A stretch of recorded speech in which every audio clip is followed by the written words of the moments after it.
হনুমানটার সাথে একটা ছবি তুলেছিল আর আমাদের কারোরই সাহস হয়নি হনুমানটার সাথে গিয়ে একটা ছবি তোলার। তো এখন আমরা যেখানে দাঁড়িয়ে আছি এটা নাকি 500-600 ফুট উঁচুতে। আর এই যে 3টে পাহাড় দেখা যাচ্ছে, এই 3টে পাহাড়কে নাকি ব্রহ্মা বিষ্ণু মহেশ্বর বলা হয়।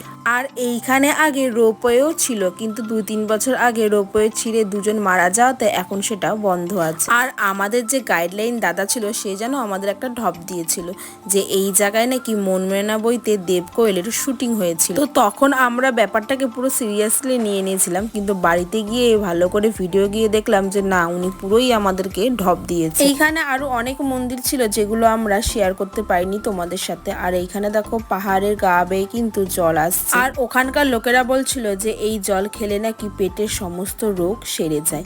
তো আমরা এত উঁচুতে উঠেছিলাম বলে আমাদের খুব জল তৃষ্ণা পেয়েছিল, তাই আমরা একটা বোতলে জল ভরে নিয়েছিলাম আর খেয়ে দেখলাম যে না, জলটা ভালোই ছিল।